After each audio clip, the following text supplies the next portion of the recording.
रामपुर के थाना बिलासपुर क्षेत्र की रहने वाली आज रामपुर के कलेक्ट्रेट पहुंची और उन्होंने अपने मैके वाले और ससुराल वालों से अपनी जान को खतरा बताया है। दरअसल उनकी शादी 7 महीने पहले हरियाणा फरीदाबाद में हुई थी पुनीत शर्मा के साथ। दरअसल पुनीत शर्मा को लेकर उन्होंने क्या क्या बातें मीडिया के सामने आज रामपुर कलेक्ट्रेट पहुंचकर बताई हैं। डालते हैं इन तस्वीरों पर नज़र। क्या मामला है? मैं ये बताना चाहती हूँ, मेरे घर मैं वैसे तो MBA कर रखा है, मैं एजुकेटेड हूँ, प्लस 28 एज है मेरी।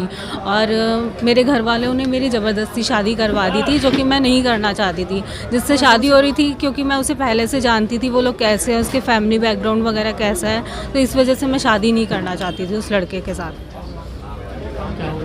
और मेरे घर वालों ने मेरी ज़बरदस्ती शादी करवा दी। और फिर मैं जहाँ रह रही थी अपने हस्बैंड के साथ, वो मेरे साथ मारता था, पीटता था, वो दारू वगैरह पीता था। मुझे ये सब नहीं पता था, ना ही मेरे घर वालों को पता था।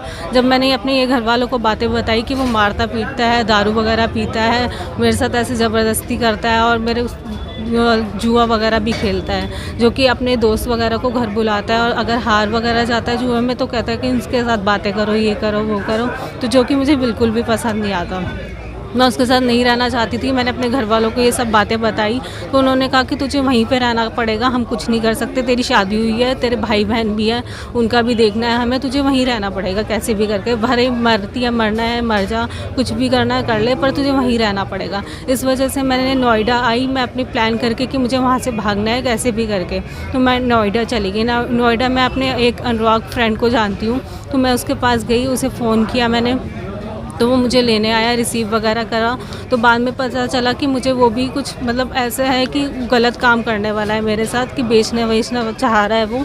और मुझे ये सब जैसे ही बातें पता चली, मेरे एक फ्रेंड है, मैं उसे जानती हूँ, तो मैंने उसे फ़ोन किया कि ऐसे मेरी मदद कर दे। उसने 1.5 लाख रुपया करीब उसको दिया कि मैं 1.5 लाख रुपया दे रहा हूँ, तो इसको मेरे साथ भेज दे।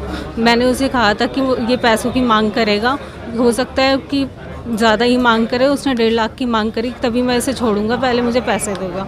तो उस फ्रेंड ने 1.5 लाख रुपया उसको दिया और मैं उसके साथ गई। तो फिर उसके बाद मैंने हाई कोर्ट में अपील वगैरह की कि मैं ऐसे यहाँ रह रही हूँ, अकेली रह रही हूँ और मुझे अकेले छोड़ दें, मेरे घर वाले भी मुझे मार सकते हैं, मैं अपने हस्बैंड के साथ भी नहीं रहना चाहती, ना मैं किसी के साथ रहना चाहती हूँ और ना ही मैं कोई शादी वगैरह करना चाहती हूँ। तो फिर मैं वहाँ रहने लगी। तो उसके बाद हाई कोर्ट वगैरह ने अपील वगैरह मेरी करवाई। मेरे घर वालों ने गुमशुदगी की रिपोर्ट कर दी नोएडा सेक्टर 20 में, मेरे घर वगैरह वालों ने। बल्कि मैं नोएडा में पहले ही एक स्टेटमेंट देकर आई थी कि मैं भाग नहीं रही हूँ, मिसिंग नहीं हो रही हूँ, मैं अपनी मर्ज़ी से जा रही हूँ जहाँ भी जा रही हूँ, क्योंकि मैं अपने घर वालों के साथ रहना नहीं चाहती।